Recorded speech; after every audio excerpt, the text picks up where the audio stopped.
नमस्कार दोस्तों, मैं शुभम शर्मा पेश हूँ आपके सामने लेकर आज एक बेहद खास वीडियो। और आज के वीडियो में हम सिंगल शॉट एक इलेक्ट्रिसिटी चैप्टर को कंप्लीट करेंगे। और भले ही आप सीबीएसई बोर्ड से हो या यूपी बोर्ड से हो, बस आपका क्लास 10th में होना अनिवार्य है। और उसी के लिए ये चैप्टर को मैंने डिज़ाइन किया है, इस वीडियो को मैंने डिज़ाइन किया है। और इस वीडियो को देखने के बाद डेफिनेटली ये तो श्योरिटी है कि आपके बहुत सारे कंसेप्चुअल क्लियरिटी आपकी इसी वीडियो में हो जाएगी।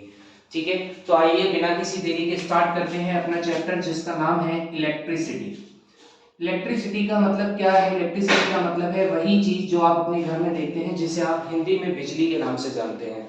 वास्तविकता में ये घर में जो बिजली आती है, ये उत्पादन कैसे होता है, ठीक है, ये प्रोसेस कैसे होती है, किस तरीके से बिजली बनने की पूरी प्रक्रिया है, वो सारी चीजें आप इस चैप्टर में समझने वाले हैं।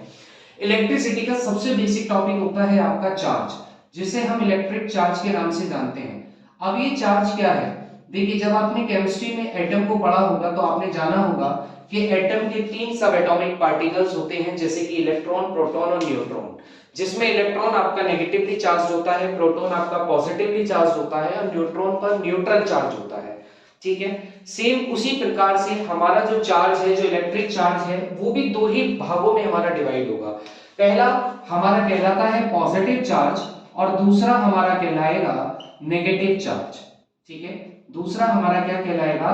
Negative charge. अब जो पॉजिटिव चार्ज है उसे आप पॉजिटिव साइन से डिनोट करते हैं और जो नेगेटिव चार्ज है उसे आप नेगेटिव साइन से डिनोट करते हैं। ठीक है, अब अगर हम चार्ज की बात करें तो चार्ज एक तरीके की इंट्रिंसिक प्रॉपर्टी है, यानी कि ऐसी प्रॉपर्टी है जिसमें बदलाव नहीं हो सकता। जैसे अगर मैं आपसे पूछूं मैग्नीशियम है, मैग्नीशियम का जो ओवरऑल चार्ज होता है वो क्या होता है? ठीक है, थोड़ा केमिस्ट्री में अंदर इंटरफेयर करते हैं। तो अगर हमें जाने तो मैग्नीशियम पर चार्ज हमारा +2 होता है। ठीक है, अब ये मैग्नीशियम जो +2 है, अब आप चाहे मैग्नीशियम की इतना सा रिबन लो, चाहे उसका इतना सा रिबन लो, यानी कि मैग्नीशियम की आप जो बॉडी ले रहे हो वो चाहे इतनी बड़ी लो चाहे इतनी छोटी लो, लेकिन ओवरऑल चार्ज तो मैग्नीशियम के ऊपर कितना रहने वाला है? +2 रहने वाला है। यानी कि चार्ज एक ऐसी प्रॉपर्टी है जो इंट्रिंसिक प्रॉपर्टी है, जो इंटरनल प्रॉपर्टी है, जिसमें चेंज नहीं आता है। ठीक है, जैसे डेंसिटी है, पानी आप चाहे गिलास के अंदर ले लो चाहे बहुत बड़े बकेट के अंदर ले लो, पानी की डेंसिटी सेम दोनों केस में रहेगी। ठीक है, सेम वही केस है कि चार्ज हमारा इंट्रिंसिक प्रॉपर्टी होता है। दूसरी बात क्या है कि चार्ज जो है वो हमेशा एडिटिव नेचर दिखाता है। एडिटिव नेचर का मतलब है कि किसी भी बॉडी में जितने भी चार्ज ट्रांसफर हो रहे होंगे वो सभी आपस में ऐड ही हो रहे होंगे। ठीक है, बस शर्त है कि हमें उनका नेचर पता होना चाहिए। जैसे ये हमारे पास एक बॉडी है और इस बॉडी में हमने कहा कि यहाँ पर 3 पॉजिटिव चार्ज हमारे इस बॉडी पर ट्रांसफर हो गए। ठीक है, और इधर से 2 नेगेटिव चार्ज ट्रांसफर हो गए। अब मैं आपसे पूछूं, बताओ इस ओवरऑल बॉडी पर कितना चार्ज बचा? तो आप जानते हैं कि एक पॉजिटिव चार्ज एक नेगेटिव चार्ज को कट कर देगा, एक पॉजिटिव चार्ज दूसरे नेगेटिव चार्ज को कट कर देगा, यानी कि ये पॉजिटिव चार्ज आपका केवल इस बॉडी पर ट्रांसफर हो पाएगा। तो इसका मतलब इस ओवरऑल चार्ज में जो बॉडी के ऊपर चार्ज होगा वो कैसा होगा? पॉजिटिव चार्ज होगा। अगर यहाँ पर एक नेगेटिव चार्ज और आ जाता तो ये बॉडी आपकी इलेक्ट्रिकली न्यूट्रल हो जाती। ठीक है, क्योंकि इस पर ओवरऑल कोई भी चार्ज नहीं बचता। तो इस प्रॉपर्टी को आप एडिटिव नेचर कहते हो कि बॉडी पर जब चार्ज ट्रांसफर होते हैं वो हमेशा एडिटिव नेचर के होते हैं, यानी कि एडिशन होते हैं। ठीक है, चार्ज जब ट्रांसफर होगा तो कभी घटेगा नहीं, सब्ट्रैक्ट नहीं होगा, कभी डिवाइड नहीं होगा, कभी मल्टीप्लाई नहीं होगा, वो हमेशा एडिशन की फॉर्मेट में रहेगा, इसलिए वो एडिटिव नेचर में रहेगा। चार्ज का क्वांटाइजेशन प्रॉपर्टी क्या कहलाता है? चार्ज का क्वांटाइजेशन प्रॉपर्टी कहता है कि जो चार्ज होगा वो हमेशा क्या होगा? वो इंटीग्रल मल्टीपल होगा हमेशा बेसिक चार्ज का। यानी कि इसको आप ऐसे समझते हैं कि Q का जो फॉर्मूला होता है that is plus minus Ne। Plus आपका पॉजिटिव चार्ज के लिए है और माइनस आपका नेगेटिव चार्ज के लिए है। चार्ज का बेसिक से बेसिक फॉर्मूला यही है, Q बराबर प्लस माइनस Ne। यहां पर जो N है, N क्या होता है? N आपका होता है नंबर ऑफ चार्जेस। अब चार्जेस दोनों प्रकार के हो सकते हैं, वेदर वो पॉजिटिव चार्ज हो वेदर वो आपका नेगेटिव चार्ज हो। E की बात करूं तो E हमारा क्या होता है? This is the basic electric charge, यानी कि बेसिक जो चार्ज के ऊपर बेसिक वैल्यू रहेगी रहेगी, यानी कि चार्ज की इससे मिनिमम वैल्यू होगी ही नहीं, ये वो बेसिक वैल्यू है जो कितनी होती है? 1.6 इंटू 10 टू द पावर -19, और ऐसा यूनिट होती है चार्ज की कूलम। क्योंकि इस चार्ज को मतलब सबसे पहले इलेक्ट्रोस्टैटिक फोर्स कितना लगेगा चार्जेस के बीच में, उसको एक्सपेरिमेंटली कैलकुलेट किया था कूलम्स ने, इसलिए कूलम्स ने चार्ज की ऐसा यूनिट अपने नाम पर रखी जिसका नाम है कूलम। ठीक है, अगर आप जानना चाहते हैं कि इलेक्ट्रोस्टैटिक फोर्स क्या होता है, तो अगर आप दो पॉइंट चार्जेस को रेस्ट में रखते हैं, हालांकि ये थोड़ा सा आपका अपर लेवल की बात है, अगर दो चार्जेस हैं, दोनों चार्जेस को हमने रेस्ट कंडीशन में माना हुआ है, क्योंकि चार्ज को अगर आप मोशन में लोगे ना तो चार्ज अपने आप में, मतलब आप सोचो एटम आपको दिखता नहीं और एटम का भी सब एटॉमिक पार्टिकल में एक चार्ज है। ठीक है, तो कहने का मतलब है कि जब आप एटम को ही अपनी खुली आंखों से नहीं देख सकते तो उसके चार्ज को देखने की तो आप कल्पना भी नहीं कर सकते। अब इतने छोटे चार्ज को अगर मैं मोशन में कंसीडर कर लूंगा तो इसकी स्टडी बहुत ज्यादा कॉम्प्लेक्सिटी हो जाएगी। तो इसलिए हम चार्ज अगर स्टैटिक कंडीशन में ले लें, अगर हम मान लें कि दो चार्ज हैं, दोनों चार्ज हमारे रुके हुए हैं, स्टैटिक पोजीशन में हैं, और दोनों के दोनों चार्जेस पॉइंट चार्जेस हैं। पॉइंट चार्जेस का मतलब है कि ना हम इसके शेप को कंसीडर करेंगे, ना हम इसके साइज को कंसीडर करेंगे, ना इसके एरिया को कंसीडर करेंगे, ना इसके वॉल्यूम को कंसीडर करेंगे। ठीक है, दोनों पॉइंट चार्जेस हैं और दोनों के बीच की जो दूरी है उसको हमने कितना मान लिया है, r। ठीक है, तो इन दोनों के बीच में कितना इलेक्ट्रोस्टैटिक फोर्स बनेगा उसको सबसे पहले कूलम्स ने कैलकुलेट किया था, जो होता है 1/4 pi epsilon not q1 q2 upon r square. हालांकि ये आपके लिए अभी के लिए जरूरी नहीं है, पर मैं आपको बता रहा हूं कि कितना इलेक्ट्रोस्टैटिक फोर्स कूलम्स के द्वारा कैलकुलेट किया गया था किन्हीं भी दो चार्जेस के बीच में। ठीक है, अब ये इलेक्ट्रोस्टैटिक फोर्स ग्रेविटेशनल फोर्स से कैसे अलग होता है उस चीज को भी आप ध्यान से समझेंगे। हालांकि आपको मैं सारे नोट्स अपने टेलीग्राम चैनल पे प्रोवाइड करवा दूंगा, फिलहाल यहाँ पर आपका उद्देश्य है आप धीरे धीरे चीजों को समझें और ये जो मैपिंग हो रही है इस मैपिंग को अपनी कॉपी पे एज अ नोट आप इसको राइट डाउन कर लें। ठीक है, फिर इसके प्रॉपर नोट्स आपको हमारे टेलीग्राम चैनल पे मिल जाएंगे, जिसका लिंक आपके डिस्क्रिप्शन बॉक्स में होगा, वहां जाकर आप वहां से अपने उन नोट्स को डाउनलोड कर सकते हैं जो कि हैंड रिटन नोट्स हैं। ठीक है, अब ये तो दो चार्जेस हैं, दोनों चार्जेस के बीच में अब इलेक्ट्रोस्टैटिक फोर्स लगा हुआ है। इलेक्ट्रोस्टैटिक फोर्स कितना अलग है ग्रेविटेशनल फोर्स से, तो आपको सभी को पता है जो ग्रेविटेशनल फोर्स है उसको किसने बनाया है, मतलब उसका जो मैग्नीट्यूड है उसको सबसे पहले किसने डिटरमाइन किया, न्यूटन्स ने। ठीक है, और इलेक्ट्रोस्टैटिक फोर्स के मैग्नीट्यूड को सबसे पहले डिटरमाइन किसने किया है, कूलम्ब्स ने। ठीक है, पहला डिफरेंशिएशन तो मैंने साइंटिस्टों का ही अलग अलग बता दिया। दूसरी बात क्या है कि जो ग्रेविटेशनल फोर्स होता है, ग्रेविटेशनल फोर्स केवल और केवल अट्रैक्टिव फोर्स है, जबकि इलेक्ट्रोस्टैटिक फोर्स कैसा है, इट मे बी अट्रैक्टिव और मे बी रिपल्सिव। क्यों, क्योंकि ये डिपेंड करेगा चार्जेस का नेचर कैसा है। आइए मैं समझाता हूं आपको किस तरीके से। अभी हमने समझा कि हमारे जो चार्जेस होते हैं वो दो टाइप के होते हैं, एक हमारा पॉजिटिव चार्ज होता है और एक हमारा नेगेटिव चार्ज होता है। ठीक है, अब इसमें भी प्रॉपर्टीज की बात करें तो चार्जेस की प्रॉपर्टीज हैं। अब चार्जेस की पहली प्रॉपर्टीज आपसे क्या कहती है, चार्जेस की पहली प्रॉपर्टी कहती है कि जितने भी हमारे लाइक चार्जेस होंगे, लाइक चार्जेस का मतलब क्या होता है, जो हमारे सेम चार्ज होंगे वो हमेशा एक दूसरे की तरफ नहीं आएंगे बल्कि एक दूसरे से क्या हो जाएंगे, रिपेल हो जाएंगे। ठीक है, रिपेल का मतलब क्या होता है, एक दूसरे की करीब आने की बजाय एक दूसरे से दूर भाग जाएंगे। ठीक है, रिपेल हो जाएंगे। जबकि अनलाइक चार्जेस की अगर मैं बात करूं, अनलाइक चार्जेस का मतलब होता है डिफरेंट चार्जेस। ठीक है, अनलाइक चार्जेस का मतलब क्या हो गया, हमारे डिफरेंट चार्जेस। तो डिफरेंट चार्जेस हमेशा एक दूसरे की तरफ क्या होते हैं, तो ये एक दूसरे की तरफ हमेशा अट्रैक्ट हो जाते हैं। ठीक है, अट्रैक्ट हो जाते हैं। तो आप इस चीजों को ऐसे भी समझ सकते हैं कि अगर मैं कहूं कि पॉजिटिव चार्ज है और यहां भी पॉजिटिव चार्ज है, यहां नेगेटिव चार्ज है और यहां भी नेगेटिव चार्ज है, तो पॉजिटिव चार्ज के साथ कभी भी अट्रैक्ट नहीं हो सकता। सेम ऐसे ही नेगेटिव चार्ज कभी भी नेगेटिव चार्ज के साथ अट्रैक्ट नहीं हो सकता। ठीक है, यानी कि ये कंडीशन आपकी कभी भी सेटिस्फाई नहीं हो सकती, क्योंकि पॉजिटिव चार्ज को अट्रैक्ट नहीं होने देगा, बल्कि पॉजिटिव चार्ज से क्या कर देगा, रिपेल कर देगा। ठीक है, सेम ऐसी नेगेटिव चार्ज को क्या कर देगा, रिपेल कर देगा। तो अट्रैक्शन केवल एक ही कंडीशन में हो सकता है, जब आपके दोनों कैसे चार्ज हो, ऑपोजिट चार्ज हो। जब पॉजिटिव और नेगेटिव चार्ज एक दूसरे की तरफ आएंगे, केवल इसी ही केस में क्या होगा, आपका अट्रैक्शन होगा। क्या होगा, अट्रैक्शन होगा। तो ये हमारे सारा चार्जेस के बारे में था कि चार्जेस दो टाइप के होते हैं, हमारा एक पॉजिटिव चार्ज होता है, एक नेगेटिव चार्ज होता है। लाइक चार्ज हमेशा एक दूसरे से रिपेल करते हैं, अनलाइक चार्ज हमेशा एक दूसरे की तरफ अट्रैक्ट करते हैं। ठीक है, चार्जेस हमेशा एडिटिव नेचर के होते हैं, क्वांटाइजेशन प्रॉपर्टी शो करते हैं, और इनकी जो प्रॉपर्टी है वो हमेशा इंट्रिंसिक प्रॉपर्टी चेंज नहीं होती, जैसे डेंसिटी है, डेंसिटी चेंज नहीं होती। ठीक है, और इसी के साथ चार्जेस की बात करें तो इसकी ऐसा यूनिट कूलम्ब्स होती है। क्या होती है, कूलम्ब्स होती है, क्योंकि इसका पहली बार इलेक्ट्रोस्टैटिक फोर्स को कैलकुलेट ही कूलम्ब के द्वारा किया गया था, इसलिए उन्होंने इसको अपने नाम से ही ऐसा यूनिट दी। ठीक है, तो इतनी सारी चीज आपके लिए बहुत है कि चार्ज क्या है, अब चार्ज का जब आप किसी भी सर्किट में, अब देखो कोई भी सर्किट हो, उस सर्किट में जो फ्लो होगा वो चार्ज ही होगा।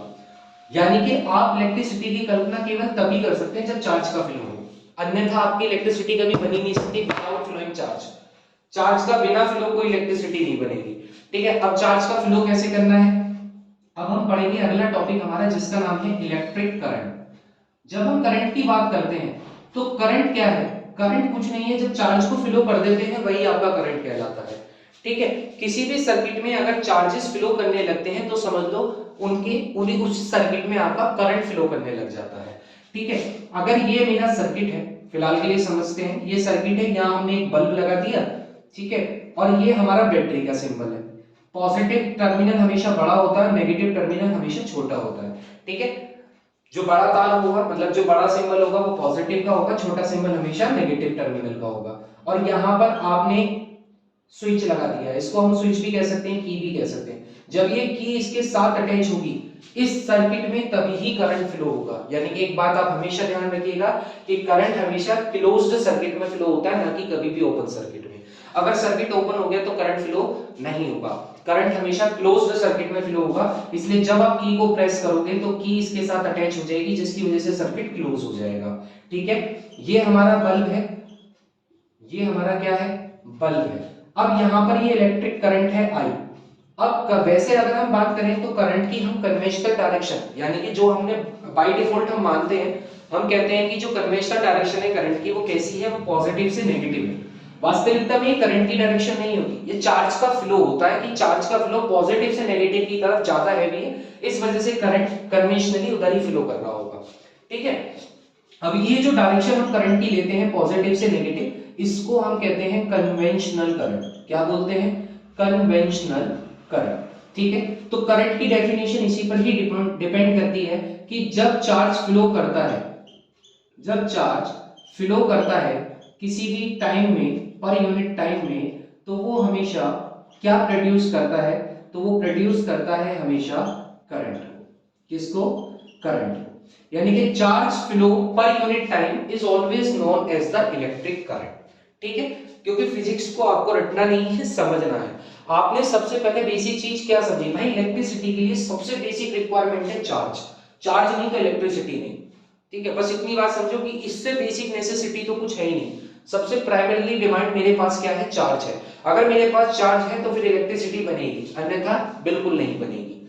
ठीक है, अब चार्ज भी दो तरीके के बताए थे, पॉजिटिव चार्ज और नेगेटिव चार्ज। अब चाहे पॉजिटिव चार्ज फ्लो करे चाहे नेगेटिव चार्ज फ्लो करे, क्योंकि आप डेफिनेशन देखो, डेफिनेशन ये नहीं कह रही कि पॉजिटिव चार्ज का फ्लो, डेफिनेशन कहती है केवल चार्जेस का फ्लो। यानी कि चाहे पॉजिटिव चार्ज फ्लो कर ले चाहे नेगेटिव चार्ज फ्लो कर ले, करंट दोनों केस में बनता है। ठीक है, लेकिन फिर भी बाय डिफॉल्ट हम डायरेक्शन हमेशा पॉजिटिव चार्ज के फ्लो की तरफ की लेते हैं। ऐसा क्यों है वो भी आप बड़ी क्लास में समझ जाओगे, फिलहाल मैं आपको समझा देता हूं। जब नेगेटिव टर्मिनल से इलेक्ट्रॉन मूव करता है तो इसके द्वारा बनता है इलेक्ट्रॉनिक करंट। कौन सा करंट बनता है, इलेक्ट्रॉनिक करंट। और जब इलेक्ट्रॉन मूव करते हैं ना तो वो हमेशा ड्रिफ्ट करते हैं। ड्रिफ्ट समझते हो ना, स्लिप। जब वो मूव करता है तो वो स्लिप करता है, ड्रिफ्ट करता है। और इस केस में उसकी एवरेज वेलोसिटी या तो नेग्लिजिबल ही हो जाती है या इतनी कम होती है कि उसका कोई इंपैक्ट नहीं पड़ता इधर से फ्लो करने वाले चार्जेस पर।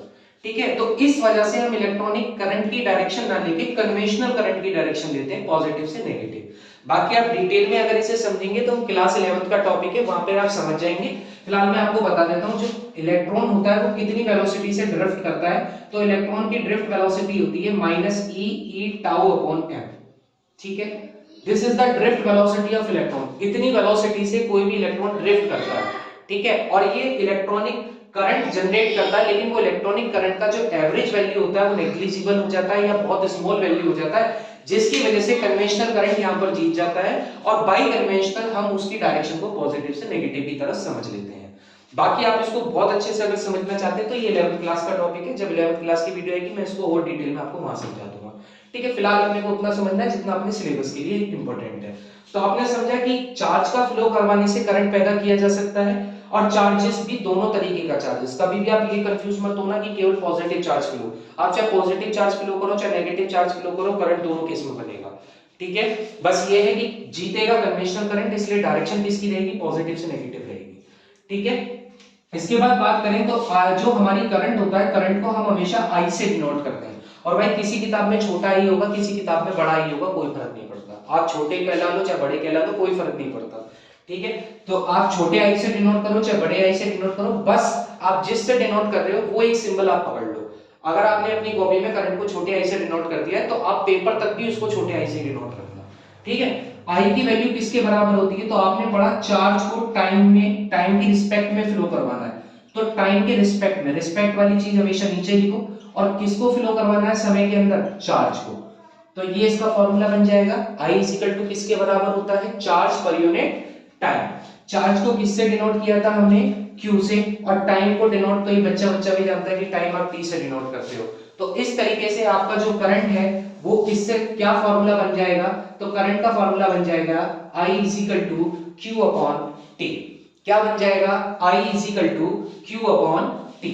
तो आपको याद रहेगा चार्ज का, चार्ज क्या होता है? चार्ज आपका दो तरीके का, उसका फ्लो करवाया तो करंट, और करंट का फॉर्मूला क्या है? I equal to Q upon T। ठीक है, ये चीज आपको याद रखनी है। उसके बाद अगर आप इस फॉर्मूले को चेंज करना चाहते हो तो और चीजें आप इसमें कर सकते हो। देखो फिजिक्स में कोई भी चीज रटने की जरूरत ही नहीं है। अगर आप चीजें समझ रहे हो, एक चीज को दूसरी चीज के साथ लिंक कर रहे हो तो बहुत आसानी से समझ आएगा। Q का अभी मैंने बेसिक फॉर्मूला आपको बता दिया था, Ne। तो आप ये भी कह सकते हो कि I is equal to Ne upon T, ये भी कहा जा सकता है। N क्या है? नंबर ऑफ चार्जेस, भले ही वो पॉजिटिव हो या नेगेटिव हो। E बेसिक चार्ज की वैल्यू है जो कि 1.6 into 10 to the power minus 19 coulomb होती है। और टाइम T क्या है? T का मतलब हो गया टाइम। ठीक है, तो हमारा करंट का फॉर्मूला क्या होता है? I is equal to Q upon T। क्या होता है? I is equal to Q upon T। अब बड़ी बेसिक्स, इसके बाद जो सबसे इंपॉर्टेंट चीज है ना, वो इंपॉर्टेंट चीज होती है आपकी एसआई यूनिट। आपको एसआई यूनिट सबसे ज्यादा हेल्प कहां पर करती है? आपको एसआई यूनिट सबसे ज्यादा हेल्प करती है आपके न्यूमेरिकल में। इसलिए एसआई यूनिट हमेशा आपको याद होनी चाहिए। चार्ज की एसआई यूनिट तो आपको पता भी, चार्ज चार्ज चार्ज चार्ज किसकी, इलेक्ट्रोस्टैटिक फोर्स किसने कैलकुलेट किया? कूलम्ब ने। तो चार्ज की एसआई यूनिट क्या हो गई? कूलम्ब हो गई। लेकिन करंट, करंट को किसने किया?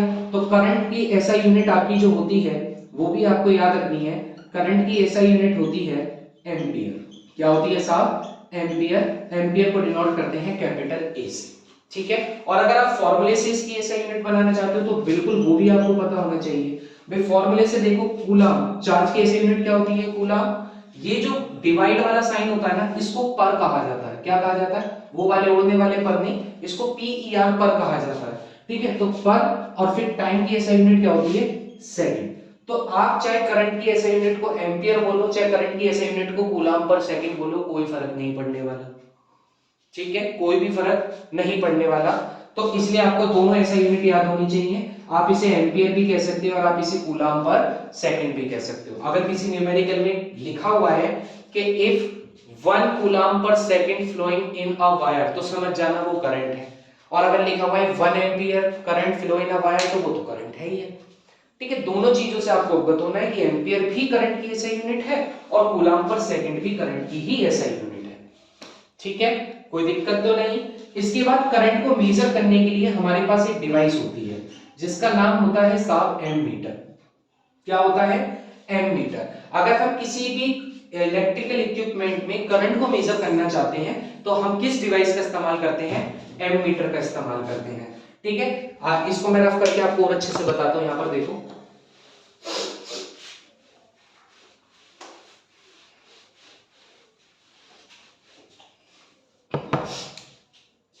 करंट को नापने के लिए हमारे पास दो डिवाइस है। एक डिवाइस का नाम है एमीटर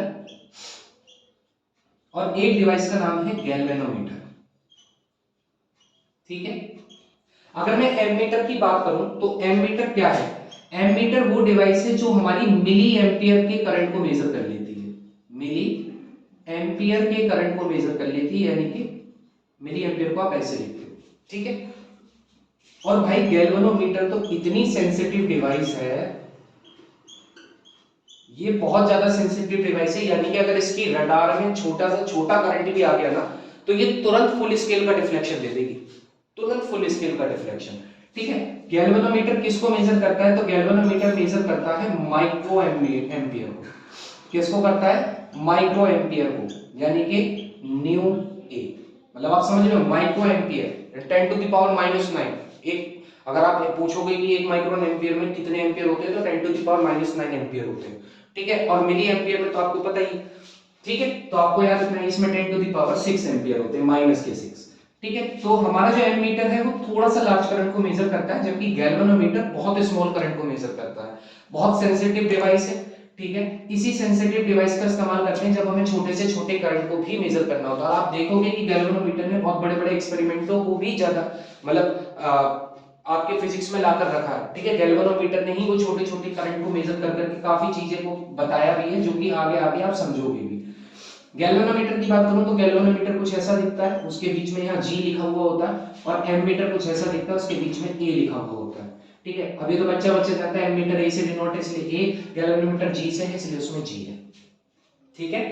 तो आपको याद रखना है एमीटर ये होता है, गैल्वेनोमीटर ये होता है। एमीटर अगर आपको कभी भी देखना है, आपके घर में मोटर लग रही होगी, समरसेबिल होगा, समरसेबिल का कभी आप मीटर देखिएगा।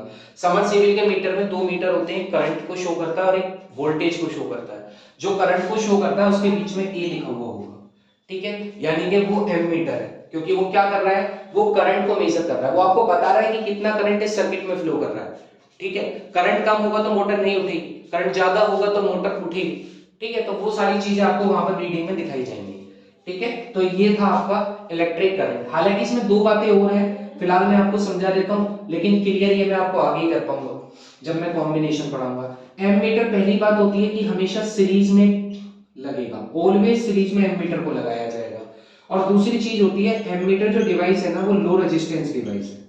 अब ये दोनों चीज आपको आगे ही समझ आएंगी जब मैं आपको रेजिस्टेंस और कॉम्बिनेशन दोनों चीजें समझाऊंगा, ठीक है। फिलहाल आपको क्या लिख लेना है कि एमीटर सीरीज में कनेक्ट होता है और एमीटर जो डिवाइस है वो लो रेजिस्टेंस डिवाइस है। अब ऐसा क्यों है वो चीजें मैं अभी आपको आगे समझाता हूँ, ठीक है। आई होप आपको इतनी बात समझ आ गई होगी। तो हम दोबारा से सीक्वेंस बना लेते हैं। हमने सबसे पहले चार्ज पढ़ा, चार्ज का फ्लो करवा के हमने करंट को बना लिया, ठीक है। दोनों चीजें मैं यहाँ पे लिख लेता हूँ कि हमने पहले चार्ज को पढ़ा था, Q बराबर NE प्लस माइनस, फिर उसके बाद हमने करंट को पढ़ा था, I बराबर Q अपॉन T, यानी कि चार्ज है, चार्ज का फ्लो है तो करंट है। अब तीसरी चीज क्या है भाई, चार्ज का फ्लो। अब क्या मैं उठा के रखूंगा चार्ज को, क्योंकि चार्ज का फ्लो है, ये तो बात पक्की है कि चार्ज फ्लो करना चाहिए, पर कैसे। अब चार्ज तो हीट है, चार्ज को फ्लो कैसे करवाओगे। अब या तो तुम एक चार्ज को खुद उठा के रख लो, या फिर इस काम को किसी बैटरी के थ्रू करवा दो।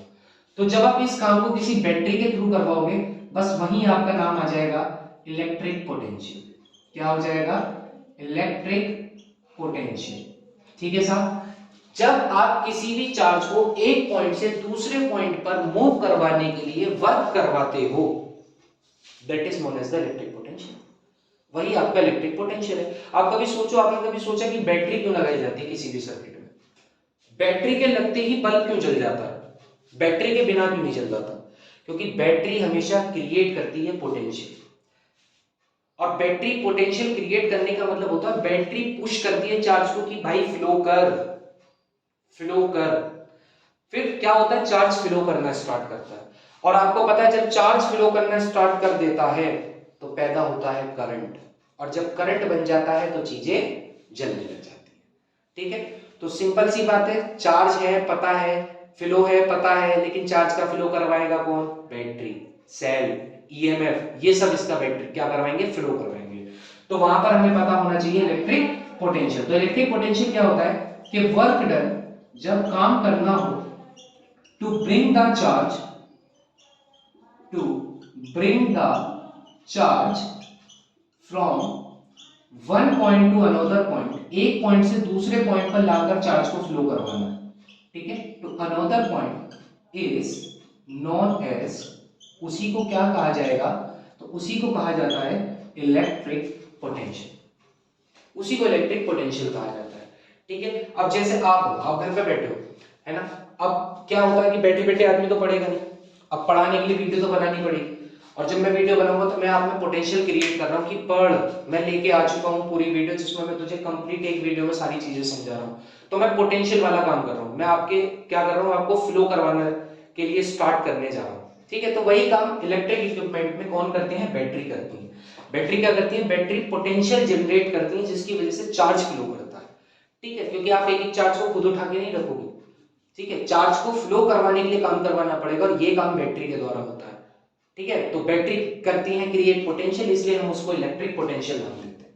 ठीक है साहब, बात करें अगर सर्किट में इस चीज को देखना चाहते हो तो ये रहा आपका बल्ब, ठीक है, ये रही बैटरी, यहां लगा हुआ है क्या, की लगा हुआ है, ठीक है, ये की लगा हुआ है, ये पॉजिटिव नेगेटिव, वही बैटरी में दो ही टर्मिनल होते हैं, पॉजिटिव टर्मिनल जहां से पॉजिटिव फ्लो करेगा, एक नेगेटिव टर्मिनल जहां से नेगेटिव का फ्लो स्टार्ट होगा। ठीक है, तो ये हमारी बैटरी होगी जिसको V से डिनोट करा जाता है। ये बल्ब हो गया साहब, ये क्या हो गया आपका बल्ब हो गया, चार्ज फ्लो कर देगा तो करंट पैदा हो जाएगा और करंट की डायरेक्शन आपको मैंने बता दी है कैसी होती है, पॉजिटिव से नेगेटिव होती है, पॉजिटिव से नेगेटिव होती है। अब क्या होगा जब चार्जेस फ्लो करने लग जाएंगे, ठीक है, तो चार्जेस फ्लो करने की वजह से करंट बच जाएगा। अब मुझे ये बताओ क्या बल्ब यहां पर जलेगा या नहीं जलेगा, बताइए, बैटरी लगने से क्या बल्ब जल जाएगा यहां पर, भाई साहब इसमें बल्ब बिल्कुल नहीं जलेगा। अब आप सोच रहे होंगे क्यों नहीं जलेगा, तो वो इसलिए नहीं जलेगा क्योंकि आपने सर्किट को क्लोज करा ही नहीं था, और ये बात मैंने आपको अभी बता दी थी, current is always flow in a closed circuit, not in a open circuit. अगर सर्किट क्लोज्ड है तभी करंट फ्लो करेगा, तभी ये बल्ब जलेगा, अन्यथा ये बल्ब नहीं जल सकता। ठीक है, तो इसलिए सर्किट का क्लोज होना जरूरी है, ध्यान रखना यहाँ पर। इसलिए मैंने आपको ये सचेत किया है क्योंकि जब आप एमसीक्यू में ऐसे ऑप्शन देखते हो तो तुरंत आपको पता होना चाहिए कि ये चीज हम पढ़ चुके हैं कि करंट हमेशा क्लोज सर्किट में फ्लो करता है। ठीक है, करंट की ये डायरेक्शन क्या कहलाती है, तो ये डायरेक्शन आपकी कहलाती है कन्वेंशनल करंट। क्या कहलाती है, कन्वेंशनल करंट। यहाँ पर जो पोटेंशियल जनरेट हो रहा है वो इस बैटरी के थ्रू हो रहा है, इसलिए इसे आप पोटेंशियल भी कह सकते हैं या आप इसे बैटरी के नाम से जानते हैं। अब क्या कर रहा है, यहाँ पर जो पोटेंशियल है ये किससे डिनोट होता है, तो याद रखना potential is always denoted by V, V से डिनोट होता है। V काम क्या कर रहा है, V भाई वर्क कर रहा है, V वर्क कर रहा है किसको उठाने का, चार्ज को उठाने का, कि तुझे घर से उठा के वहां लेकर जाऊंगा, है ना, मतलब जो चार्ज घर में घुसा बैठा है, जिसको उठा नहीं जा रहा, जो चल नहीं पा रहा, तो उसके लिए क्या कर रहा है, वर्क करने का काम कर रहा है कि यार मैं बताता हूं तू कैसे फ्लो करेगा। तो कहने का मतलब है काम हो रहा है चार्ज को फ्लो करवाने का, तो पोटेंशियल डिफरेंस भी यही हो जाएगा या इलेक्ट्रिक पोटेंशियल भी यही हो जाएगा कि the work done to bring the charge. काम करना है किसको उठाने के लिए, चार्ज को उठाने के लिए। अब चार्ज नीचे नीचे से तो ऊपर उठाओगे तो इसलिए चार्ज नीचे रहेगा, देखो फॉर्मूला भी याद करवा दिया। काम करना है उस चार्ज को जो नीचे पड़ा हुआ है इसको उठा के ऊपर लेके आना, तो फॉर्मूला क्या हो जाएगा, V बराबर W अपॉन Q। ठीक है, पर आपने कॉपी में इसमें मतलब अपनी बुक में आपने इलेक्ट्रिक पोटेंशियल ना होकर हो सकता है पोटेंशियल डिफरेंस पढ़ो। अंतर दोनों में क्या है मैं समझा देता हूँ। जब आपको दोनों चार्जेस पता होते हैं कि मुझे एक चार्ज यहां से उठाना और दूसरी पोजीशन पे लाके रख देना है, तब तो इलेक्ट्रिक पोटेंशियल है। पर आप समझो कि चार्ज आपको पता ही नहीं कि चार्ज कहां से उठाना है, मतलब नॉट डिफाइंड उसकी डिस्टेंस है, इनफाइनाइट डिस्टेंस से चार्ज को उठाना है ना, चार्ज कहीं भी हो ब्रह्मांड में कहीं भी घूमो उठाओ लाओ, ठीक है, तब आप पोटेंशियल डिफरेंस नाम दे देते हो। बस डेफिनेशन इतनी बदल जाती है, the work done to bring the charge from one point की जगह हो जाता है infinity, from infinity to that point, जिस पॉइंट पर आपको चाहिए, यानी कि इंफिनिटी से चार्ज को उठाओ उस पॉइंट पर लाके रख दो, इसमें जितना काम करा वो पोटेंशियल डिफरेंस है। और अगर एक पॉइंट से दूसरे पॉइंट पर लाके चार्ज रख दिया तो वो इलेक्ट्रिक पोटेंशियल है, अंतर कुछ नहीं है, समझ लो, अंतर कुछ भी नहीं है। तो वही आपको चीजें समझनी, सिर्फ डेफिनेशनों का खेल है, लेकिन मैं आपको सारी चीजें बहुत आराम से विस्तार पूर्वक समझाता हुआ भी चल रहा हूं कि चार्ज था, चार्ज का फ्लो भी चाहिए था, चार्ज के फ्लो से करंट भी था, लेकिन चार्ज का फ्लो करेगा कौन, बैटरी। कौन करेगा, बैटरी। और बैटरी क्या करेगी भाई, बैटरी पोटेंशियल क्रिएट करेगी, वो नीचे पड़े हुए चार्ज को उठाएगी, उठाने में काम करेगी। तो वही फॉर्मूला है, V बराबर W अपॉन Q, नीचे से चार्ज को उठाओ, ठीक है, और इसे फ्लो करवाओ क्योंकि मुझे करंट बनाना है। आगे बात समझ।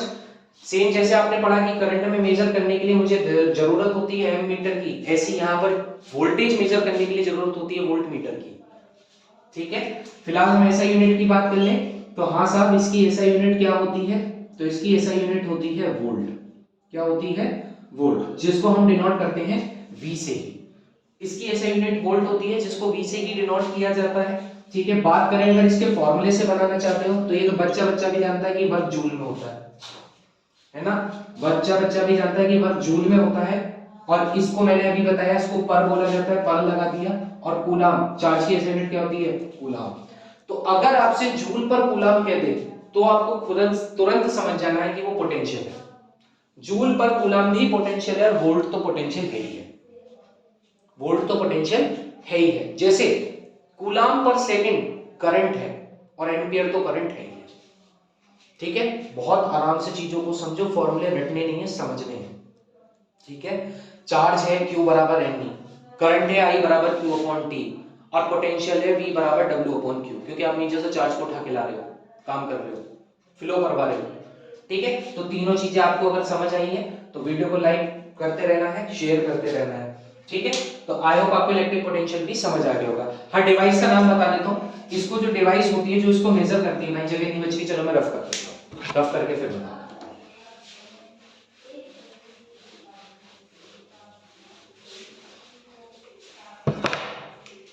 जो डिवाइस इसको मेजर करती है उसको हम वोल्ट मीटर कहते हैं। ठीक है, जैसे एम्पियर को मेजर करने के लिए एमीटर है, वोल्टेज को मेजर करने के लिए वोल्ट मीटर है। ठीक है, वोल्ट मीटर है। वोल्ट मीटर की बात करें, वोल्ट मीटर कैसे डिनोट होता है, तो ये सर्कल के अंदर बीच में वी लिख दो, this is the volt meter, ये वोल्ट मीटर है। वोल्ट मीटर की भी वही खासियत है, दो खासियत यहां पर ऐसी बताऊंगा, लेकिन बताऊंगा वो बाद में। ठीक है, पहली क्या कि वोल्ट मीटर हमेशा पैरेलल में लगेगा, और दूसरी खासियत क्या है भाई, दूसरी खासियत ये है कि इसका जो रेजिस्टेंस होगा वो हमेशा हाई होगा। कैसा होगा, हाई रेजिस्टेंस होगा। एम मीटर से जस्ट उल्टी बात है, एम मीटर में पैर सीरीज में लगता था, यहां पैरेलल में लगेगा वोल्ट मीटर। क्यों लगेगा वो आपको पता चल जाएगा।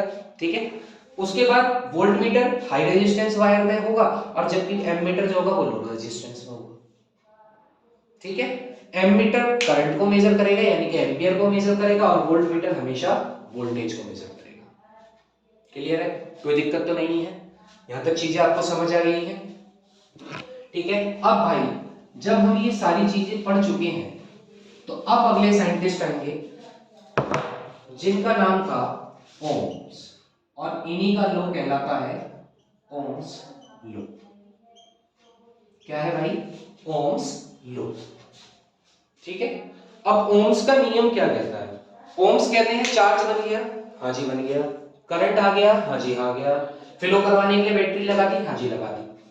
अब ओम्स उसमें एक कंडीशन कहते हैं, ओम्स कहते हैं अगर आप टेम्परेचर को चेंज मत करो टेम्परेचर को चेंज, टेम्परेचर कांस्टेंट रहे दो। अगर टेम्परेचर कांस्टेंट रह दोगे तो क्या चीजें आपको ऑब्जर्व करने को मिलेगी, वही ओम्स ने बताया। ठीक है, तो यहां से ओम्स ने कंडक्टर को दो भागों में डिवाइड कर दिया, एक वो जो ओम्स को फॉलो कर दे, एक वो जो ओम्स को डिसओबे कर दे। दोनों चीजों को आधारित पर डिवाइड किया गया। समझते हैं कैसे। ओम्स लॉ कहते हैं कि एट कांस्टेंट टेम्परेचर, ओम्स की यही कंडीशन है, यानी कि ये जो आपके तीन वर्ड्स लिखे हैं ना, ये सबसे इंपॉर्टेंट है।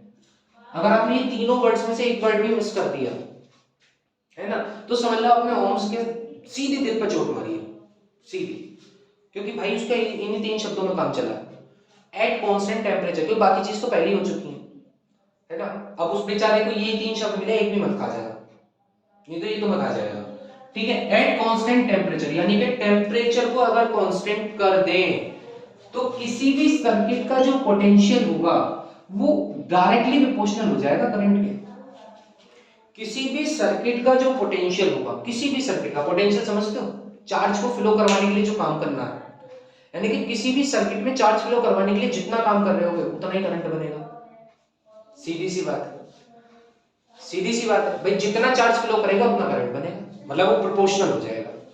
अगर मैं वर्क बढ़ाऊंगा तो चार्ज का फ्लो बढ़ेगा, चार्ज का फ्लो बढ़ेगा तो करंट बढ़ेगा। मैं वर्क घटाऊंगा, चार्ज का फ्लो घटेगा, फ्लो घटेगा तो चार्ज भी घटेगा। लेकिन ये सारी कंडीशन तब है जब टेम्परेचर कांस्टेंट है। अब अगर टेम्परेचर कांस्टेंट ही नहीं है, आप समझो आप किसी चीज को गर्म कर रहे हो, तो गर्म करने पर क्या होता है, गर्म करने पर क्या होता है, जो आपके उसके अंदर पार्टिकल्स हैं उनका मोशन तेज हो जाता है ना, उनकी काइनेटिक वेलोसिटी, काइनेटिक एनर्जी बढ़ जाती है। तो वो काइनेटिक एनर्जी बढ़ जाती है जब टेम्परेचर बढ़ता है, जब टेम्परेचर घटता है तो ये काइनेटिक एनर्जी घट जाती है। लेकिन अगर टेम्परेचर को कांस्टेंट कर दो तो ना काइनेटिक एनर्जी बढ़ेगी ना घटेगी। यही कांस्टेंट कंडीशन पे केवल ये चीज फॉलो हो सकती है, समझ लो। अगर टेम्परेचर को बढ़ा दिया ना तो चार्जेस का फ्लो बढ़ेगा, मतलब काम भी कम करना पड़ेगा, फ्लो ज्यादा हो जाएगा। टेम्परेचर का अगर आपने घटा दिया, ठंडे वाले माहौल में ला दिया, तो काम आप कितना ही कर लेना, फ्लो बड़ा धीरे धीरे चलेगा। तो बस एक ही कंडीशन ऐसी है जिसमें दोनों एक दूसरे के प्रोपोर्शनल हो सकते हैं, वो है टेम्परेचर को कांस्टेंट कर लो। टेम्परेचर को जैसे ही कांस्टेंट करोगे, V is directly proportional to I, ठीक है। अब जब ये प्रोपोर्शनल का साइन हटाते हैं तो भाई यहाँ पर एक कांस्टेंट लिया जाता है, और ओम्स ने उस कांस्टेंट को किससे डिनोट किया था, R से। ये जो R है ना, ये R आपका क्या है, दिस इज प्रोपोर्शनलिटी कांस्टेंट। ये हमारा इस प्रोपोर्शनल को हटाने के बाद जो कांस्टेंट आया, इसलिए हम इसको प्रोपोर्शनलिटी कांस्टेंट कहते हैं। और भाई इसी को ही जाना गया रेजिस्टेंस के नाम से। इसी को क्या जाना गया, रेजिस्टेंस के नाम से। यानी कि अगर ये R नहीं होता ना, तो V बिल्कुल I के बराबर होता। आप मतलब जितना काम करो उतना करंट बना लो, आप जितना काम करो उतना करंट बना लो, पर ऐसी चीज तो हो ही नहीं सकती। आपको भी मैं आपको एक चीज और बता देता हूँ, मतलब फिजिक्स की लैंग्वेज में सीधी सी बात यह है कि आइडियली ऐसा हो सकता है कि आप 100% एनर्जी ट्रांसफर कर रहे हो, प्रैक्टिकली नहीं हो सकता। आप सोचो आप किसी पर 100% वर्क कर रहे हो, वो 100% एनर्जी ट्रांसफर कर दे, भाई अगर ऐसा इंजन बन जाए ना तो एनर्जी का लॉस ही ना हो, मतलब एनर्जी का लॉस ही नहीं हो, तो समझ लो इससे बड़ा तो साइंस का कोई एक्सपेरिमेंट हो ही नहीं सकता कि आपने एनर्जी के लॉस को कतई 0% कर दिया।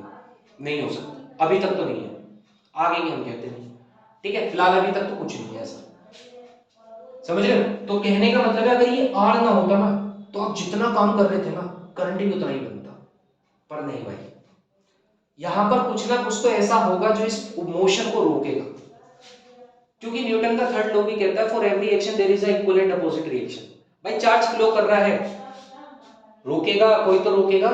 न्यूटन भी तो कह के गए हैं कि तीसरा सिद्धांत क्या कहता है न्यूटन का, कि for every action there is equal and opposite reaction, ठीक है। अभी मैं जाके दीवार में हाथ मारूं तो दीवार से हाथ टकराने के बाद मैं ही पीछे आ जाऊंगा, क्यों, क्योंकि मैंने एक्शन दिया, दीवार ने मुझको रिएक्शन दिया, मैं पीछे आ गया, समझ रहे हो।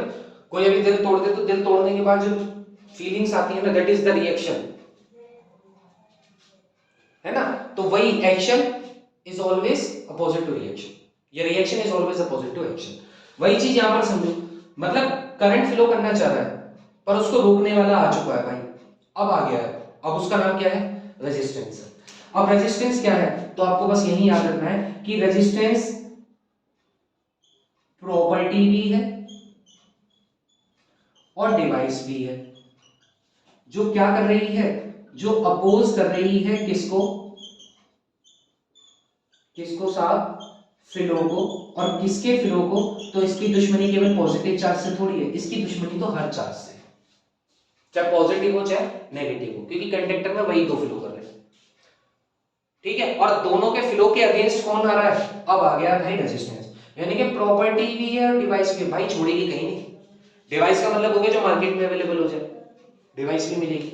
और प्रॉपर्टी तो है ही है, हर कंडक्टर की प्रॉपर्टी होती है रेजिस्टेंस, ठीक है। आप कभी देखना कोई हल्का सा तार लगा के देखना, मतलब किसी हैवी सर्किट को चलाना हल्के से तार लगा के, है ना, भाई करने मतलब ना, मतलब कभी ऐसा अवसर किया हो तो मैं तो कहता हूँ, ठीक है। तो आप क्या करोगे, आप देखोगे जब आप उस तार को पकड़ के देखोगे ना, तार आपको गर्म मिलेगा। ऐसा क्यों होगा, तार गर्म कैसे हो गया, भाई गया उसके अंदर करंट है, हीट कैसे जनरेट होगी, तार गर्म कैसे हो गया। तो भाई ऑब्वियसली बात है, कोई भी चीज में हीट जनरेट तभी हो सकती है जब उसमें किसी भी मोशन को रजिस्ट किया गया, दोनों हाथों को आपस में रगड़ने लगो, बीच में हीट जनरेट हो जाती है, क्यों, क्योंकि एक हाथ आगे जाता है एक पीछे जाता है, यानी कि अपोजिट होता है ना। जब मोशन एक दूसरे को रजिस्ट करने लगता है तो बीच में हीट जनरेट होने लगती है। अगला टॉपिक है हीटिंग इफेक्ट ऑफ करंट, वहां समझाऊंगा ये चीज, ठीक है। फिलहाल यहाँ पर समझ लो कि रेजिस्टेंस क्या कर रहा है, ठीक है। जैसे आप समझो मैं चार्ज फ्लो कर रहा हूँ और इधर से रेजिस्टेंस धक्का मार के पीछे कर रहा है, अब क्या होगा, जितना ज्यादा ये अपोजिशन बढ़ेगा उतना ज्यादा मेरे हम दोनों के बीच में क्या होगी, गर्मा गर्मी बढ़ेगी और हीट जनरेट हो जाएगी। इसी को हीटिंग इफेक्ट ऑफ करंट कहते हैं, आगे विस्तार में पढ़ा दूंगा। फिलहाल रेजिस्टेंस समझ आ गया। रेजिस्टेंस का मतलब क्या है कि रेजिस्टेंस एक ऐसी प्रॉपर्टी है और ऐसी डिवाइस है, दोनों ही चीज है, कंडक्टर की खुद की भी होती है और नहीं होगी तो हम ला के देंगे डिवाइस के रूप में, पर हम छोड़ेंगे नहीं, ठीक है, फ्लो को रजिस्ट करेंगे। पर हमारी प्राथमिकता क्या है, अगर हमें कंडक्टर अच्छा चाहिए ना तो हमें रेजिस्टेंस को कम से कम करना पड़ेगा, जितना कम रेजिस्टेंस होगा कंडक्टर उतना अच्छा होगा। भाई कंडक्टर होता क्या है, conductor a substance in which current can easily flow, सभी ने पढ़ी हुई डेफिनेशन। और करंट इजीली फ्लो कैसे, रेजिस्टेंस को लो करके, तो हमारी प्राथमिकता होती है कि जो अच्छा कंडक्टर है उसका रेजिस्टेंस लो होना चाहिए, ठीक है। और अगर किसी कंडक्टर का रेजिस्टेंस हाई करना है तो फिर आप उसका इस्तेमाल हीटिंग इफेक्ट ऑफ करंट में कर पाओगे, है ना। तो रेजिस्टेंस क्या हो गया, रेजिस्टेंस एक प्रॉपर्टी भी होगी, डिवाइस भी होगी जो चार्जेस के फ्लो को क्या कर रही है, अपोज कर रही है, बिल्कुल सही बात। इसके बाद अगर हम रेजिस्टेंस की बात करें तो रेजिस्टेंस की ऐसे यूनिट क्या होती है, अब देखो V ऑलरेडी डिस्कवर हो चुका था, पोटेंशियल ऑलरेडी डिस्कवर हो गया, करंट ऑलरेडी डिस्कवर हो गया, बस ओम्स ने इन तीन शब्दों पर इस चीज की खोज कर दी, R की, है ना। तो जाहिर सी बात है रेजिस्टेंस की ऐसे यूनिट भी ओम्स ने अपने नाम पे ही रखी होगी, कुछ तो बचा उसके नाम पर। तो उसने कहा कि एक तो भाई इसको आप हमेशा R से डिनोट कर देना, ठीक है, और इसकी जो SI यूनिट होगी ना, इसकी जो SI यूनिट होगी उसको मेरे नाम पे रख दो, देखियो प्लीज, कि ठीक है, क्योंकि मैंने इसमें कंट्रीब्यूशन दिया है, तो इसलिए इसकी SI यूनिट क्या हो गई, ओम हो गई। और ओम का सिंबल होता है हेडफोन जैसा, मोबाइल में देखा है ना, जब आप हेडफोन प्लग इन करते हो तो आप देखते हो ऐसा सिंबल ऊपर बना हुआ आता है, ठीक है। तो कहने का मतलब है कि SI यूनिट रेजिस्टेंस की ओम होती है, ओम साइंटिस्ट का नाम है और उसने उसको सिंबल भी दिया है कैसा, हेडफोन जैसा, ठीक है। अब दे दिया सो दे दिया, अब क्या कर सकते हैं। इसके बाद अगर रेजिस्टेंस आप देखना चाहते हो तो भाई रेजिस्टेंस कैसा होता है, ये रेजिस्टेंस का सिंबल है, सिंबॉलिक रिप्रेजेंटेशन है ये रेजिस्टेंस का, आर, ठीक है, ये रेजिस्टेंस है। किसी भी सर्किट में अगर रेजिस्टेंस ज्यादा है ना तो समझ जाओ वो पुअर कंडक्टर है, बिल्कुल पुअर कंडक्टर है, क्योंकि इसका बढ़ना सीधा सीधा तात्पर्य है करंट का नीचे चले जाना, क्योंकि अगर रेजिस्टेंस ज्यादा हुआ तो फिर चार्जेस के फ्लो को होने नहीं देगा, और रेजिस्टेंस कम होगा तो चार्जेस का फ्लो उतना ही क्या होगा, आराम से होने लगेगा। अब देखो एमीटर वोल्ट मीटर में आपको दो बातें बताई थी, अब आप समझ जाओगे। एमीटर क्या मेजर करता है भाई, करंट, बिल्कुल सही बात, एमीटर करंट को मेजर करता है। और जब करंट को मेजर करने वाली डिवाइस अगर मुझे ऐसी लगानी है जो करंट को मेजर कर रही है, तो मेरे पे उस डिवाइस के अंदर करंट ज्यादा से ज्यादा आना चाहिए, और ज्यादा से ज्यादा करंट तो तब आएगा ना जब रेजिस्टेंस लो होगा, दैट्स व्हाई एमीटर का रेजिस्टेंस लो है। अगर एमीटर का रेजिस्टेंस हाई कर दोगे ना तो करंट एमीटर के अंदर ही नहीं आएगा, तो वो मेजर किसको करेगा, किसी को भी नहीं, समझ रहे हो। तो एमीटर का रेजिस्टेंस इसलिए लो रखना पड़ता है जिससे सारा का सारा करंट उसमें फ्लो कर सके। फिर भी 100% तो मेजर कर ही नहीं सकता, वो तो मैंने आपको बता दिया, आइडियली ऐसा हो सकता है, प्रैक्टिकली तो ऐसा होता नहीं है ना। अब मैं भी आपको पढ़ा रहा हूं तो मेरा 100% एफर्ट आपको 100% आउटपुट दे, ऐसा जरूरी नहीं है ना, कुछ ना कुछ आप 100 1 ना 1 2% इधर उधर कर ही दो। तो कहने का मतलब वही है, ऐसा ही डिवाइसों के साथ होता है, ठीक है। वोल्ट मीटर में रेजिस्टेंस को हाई इसलिए किया जाता है क्योंकि हमें वोल्टेज का ड्रॉप देखना होता है, और वोल्टेज का ड्रॉप का मतलब है चार्ज को रोकना पड़ेगा, और चार्ज को रोकने के लिए रेजिस्टेंस बढ़ाना पड़ेगा।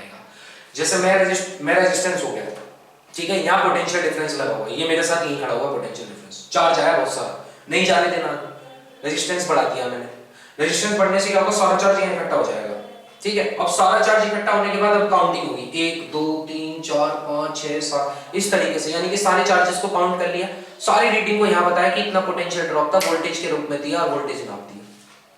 इसलिए वोल्टमीटर का रेजिस्टेंस हाई रखना पड़ता है, क्योंकि उसको लो नहीं रखना, उसमें हमें करंट मेजर नहीं करना, हमें तो वोल्टेज का ड्रॉप मेजर करना है। वोल्टेज के ड्रॉप का मतलब है कि कितने काम में कितना चार्ज आ गया यहाँ तक, ये देखना है ना कि कितना चार्ज आया कितने काम में, तो चार्ज रोकना पड़ेगा क्योंकि अब चार्ज की गिनती होगी। This is the voltmeter. I hope आपको ये वाला पार्ट तो बढ़िया ही लगा होगा, मैंने बहुत अच्छे कोशिश की आपको अच्छे तरीके से समझाने की, ठीक है। अब जो हमारी नेक्स्ट क्लास होगी ना उसमें हम इसको बिल्कुल कंप्लीट कर लेंगे, अन्यथा आप बहुत ज्यादा बोर हो जाओगे, तो मैंने इसको बहुत बड़ी क्लास बना दिया, ठीक है। लेकिन नेक्स्ट क्लास में आप कॉम्बिनेशन ऑफ रेजिस्टेंस पढ़ोगे, इलेक्ट्रिक पावर पढ़ोगे, उसके बाद आप हीटिंग इफेक्ट ऑफ करंट पढ़ोगे, और देन उसके बाद जितने भी प्रीवियस ईयर में जितने भी बेस्ट से बेस्ट न्यूमेरिकल आपके हैं सारे करवा दूंगा, ठीक है भाई। आई होप आपको वीडियो अच्छा लगा होगा, वीडियो अच्छा लगा हो तो चैनल को क्या करना है, सब्सक्राइब करना है, वीडियो को लाइक करना है, शेयर करना है। मिलते हैं नेक्स्ट वीडियो में, तब तक के लिए जय हिंद, जय भारत, ध्यान रखिए।